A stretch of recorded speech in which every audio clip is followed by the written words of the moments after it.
It's Mother's Day tomorrow, so seemed like a good reason as any to finally talk about this.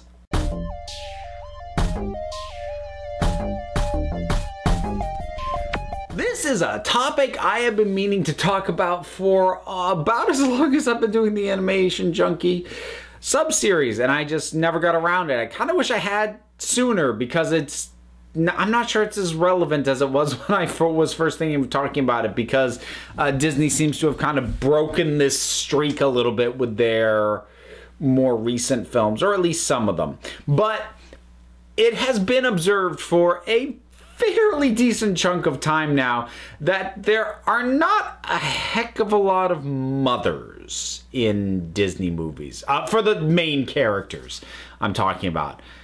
A lot of, well, frequently dead, or at the very least absent mothers. Often without explanation, leaving us to presume them to be dead. Now, to be fair, there's a lot of just flat-out orphan characters leading a lot of Disney movies, which means, you know, no mother or father. But there's a fair number of characters who have a father present, but no mother. You know, you've got Ariel, you've got Jasmine, you've got Belle, you've got Bambi. So you've got all these characters who have a father but no mother, in addition to all the ones who just have no parents at all. So what does Disney have against mothers? Nothing. Even when you factor in how many, you know, evil stepmother figures there are, which actually is not as many as you would think at the first place. But it's not a campaign against mothers. It's actually, in a kind of awkward way, a praising of mothers. Because the reason that mothers are absent from so many of these stories is not because Disney, or any storyteller, honestly, but Disney's just sort of the Disney animated films is just where I've seen it pointed out the most. They're not trying to say, you know, mothers aren't good or we don't need them. It's not anything like that. And I've seen people twist it into, you know, the sort of, what does Disney have against mothers? Nothing. Disney, in a basically kind of reverse psychology way, is saying how important mothers are. Because really think about why they aren't there. The thing is that mothers, especially, and like I said, this happens less in the more recent movies, but especially in films from, you know, 20 years ago plus, mothers were seen as the stabilizing force within a family. So no mother is immediate shorthand for this family dynamic is broken.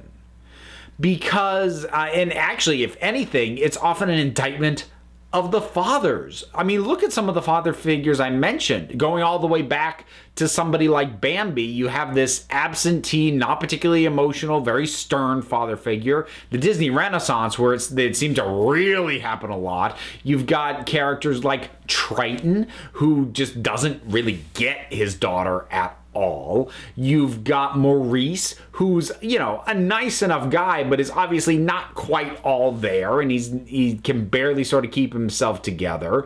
You've got the Sultan, who is just a bumbling fool. And even in stories where the mothers are present but like barely get any emphasis, something like Sleeping Beauty, you've got these fathers just being all this over the top and causing all these problems, because the mothers are seen as the stabilizing, centering force. So by minimizing them, it is a quick and easy way to explain, without having to devote a ton of screen time to it, why this family dynamic has problems.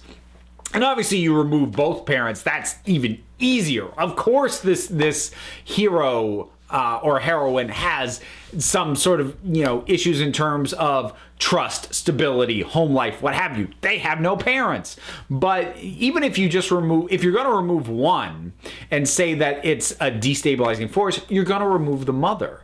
It's very rare in these animated films that you end up with a single mother, because the societal cliche expectation is that oh, a woman can handle that. And that is me talking about societal baggage, societal stereotypes, which are, of course, not representative of reality. There's plenty of fathers who are perfectly capable of taking care of their kids. There are plenty of mothers who are in over their heads. It runs the gamut. There are plenty of orphans who are perfectly well adjusted.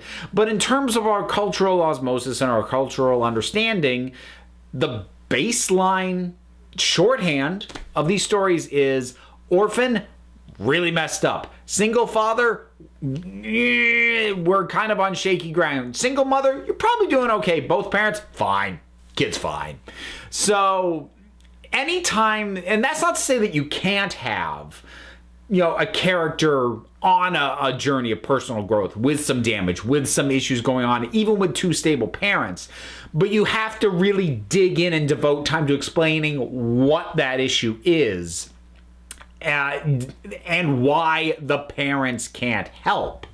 And if you're making a film, especially a film for kids, which tend to favor shorter run times, 90 minutes or even less sometimes, then you don't want to sink 5, 7, 10 minutes into having to explain why the problem the hero's having is something that the parents can't help with, when you can just save a crap ton of time by removing one or both the parents. And like I said, if you're going to remove just one, remove the mother. People click much easier on the idea of a father being in over his head trying to raise his kids. For some reason, we're still fixated on the Mr. Mom thing. And as outdated a thinking as that is, sometimes the pop culture understanding of something takes a long friggin' time to catch up to the reality that we all know when we stop and think about it for more than a few seconds. So the lack of mothers in Disney films, it's not an agenda. It's not any statement, it's not any intentional negative statement on mothers or that mothers aren't necessary. If anything, it's frequently pointing out how much of a hole is left when they aren't there, and how often fathers are in over their heads. So it's if you're gonna say it's a condemnation of anything, it's a condemnation of fathers. And actually, I remember, I don't know if it's still the case now, because I don't watch as much TV as I used to, but I remember in the early 2000s-ish that it really seemed to be a spate of incredibly stupid fathers on television. I don't know what was up with that. I don't have anywhere I'm going with that. I'm just remembering that all of a sudden. I don't know if that's still a thing. But in any case, I've been meaning to get my thoughts out on there as to why Disney tends to not have mothers in their films. It's because mothers are important. So happy Mother's Day! Whatever your thoughts are on this, or if you just want to say why your mother is particularly awesome, drop something down in the comments. Let's talk about it. There's all the stuff to do, such as support me on Patreon, like, subscribe, links for all that and more is down in the description. So until next time, this council is adjourned.